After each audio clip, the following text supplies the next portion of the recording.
Hey everybody, welcome back to the channel. I'm your host, Satoshi Shawn, and you are at the Cryptopolitan. You're a one-stop shop for all news when it comes to cryptocurrency and blockchain technology. If it's your first time here, please hit the subscribe button and the bell for notifications. Try to get news reports out to you, keep you apprised of what's going on in the crypto sphere every day, and we can report as well. Whether you're a new subscriber or old subscriber, please crush the like button. Really helps us out.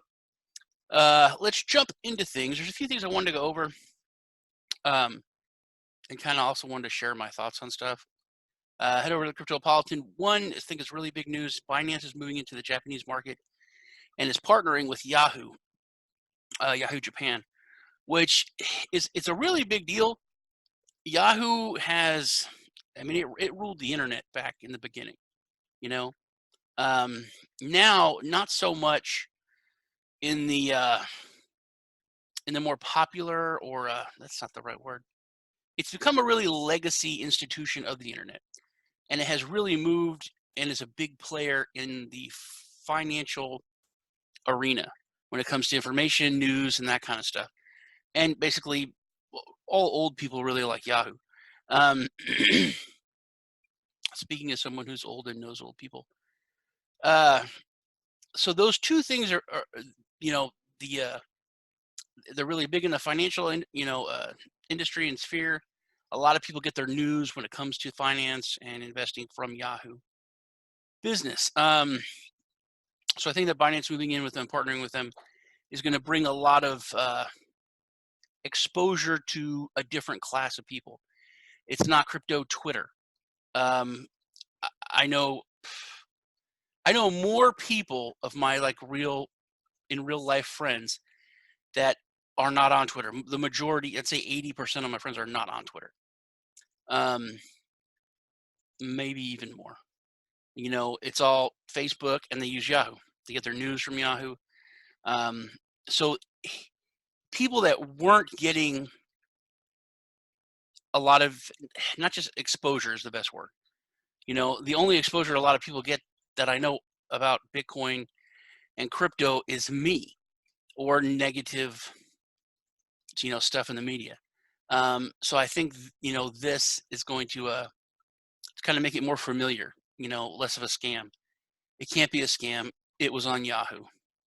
People really think that way. So I think it's really, really cool. They're partnering with two different companies, the subsidiaries of Yahoo, Z Corporation in Japan, and Tao. I wonder if Tao is like when they dubbed Star Wars, instead of like pew pew, it's Tao. This report's gone off the rails already.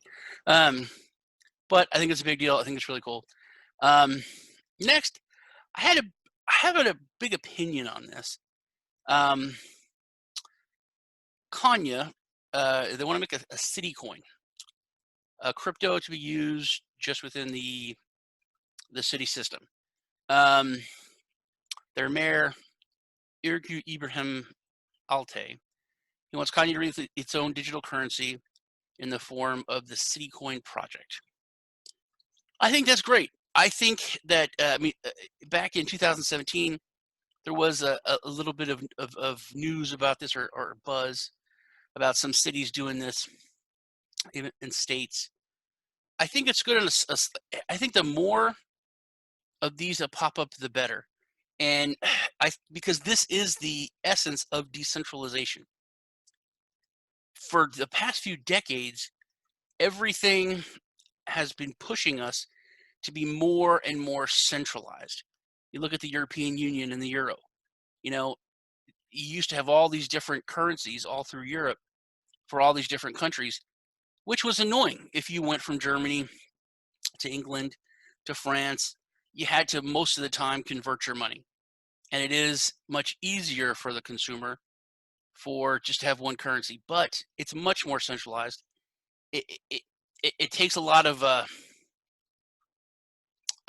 it's easy, all the bad things with centralization. You know what I mean? Whereas if you had all these smaller currencies, there's a lot less power given to one entity. If there was no euro, the European Union would not have as much of an authority. It's just, it's like the dollar. Um, the hegemony that the dollar has on it.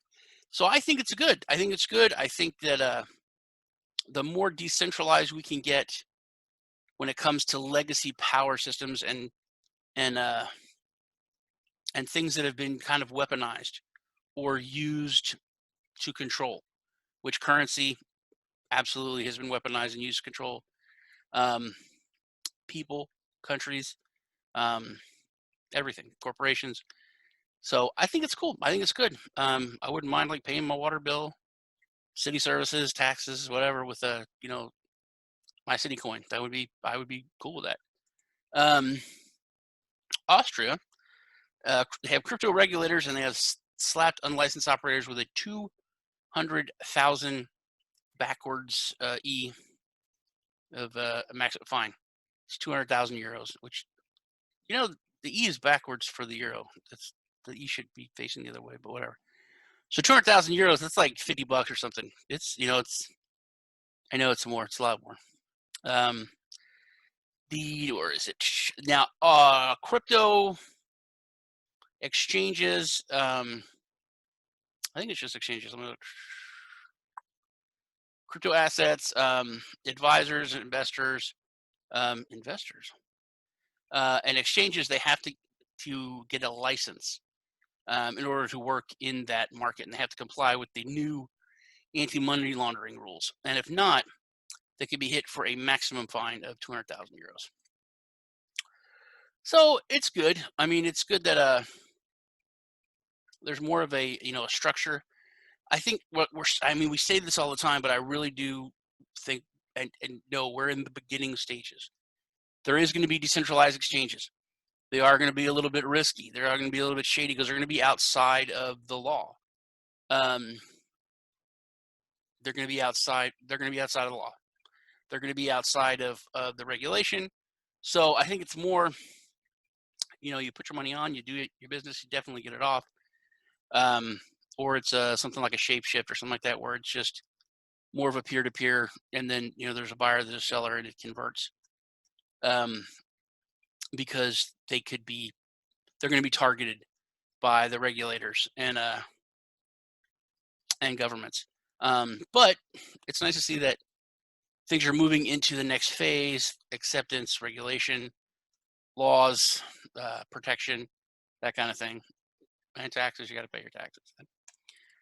Something really cool, and to end it on a good note, Greyscale Investments raised $600 million in 2019. Once again, this is more of a traditional legacy, more mainstream. This is something that people in the financial industry know about, Greyscale, and they made, I think, 24% this year. Now that's something that you can't argue with. That hedge fund managers, that big investors, you can laugh at Bitcoin. They can put it down, but even if your financial advisor is just telling you, no, you don't want to mess with that, it's stupid, it's bad, blah blah blah, people are going to say, look, man, it's been around for a decade. I don't see it going anywhere, and they made 24%. You made me 7%. I want to get into this, or they're going to lose business. So I think that's what everyone has said for years, that the performance is going to drive adoption in the speculative investment market, because you get to the point where it's either you either get on board or you're losing. And I think this is a really, really big example of that. 24% to your average investor is insane. If you're making 2% in your bank with putting like 100 grand in there to get 2%, why wouldn't you take 10% of that and get 24%? That's just kind of a no-brainer. That's about it. I am Satoshi Sean. It was good hanging out with you. I will see you guys in the next video. You take care.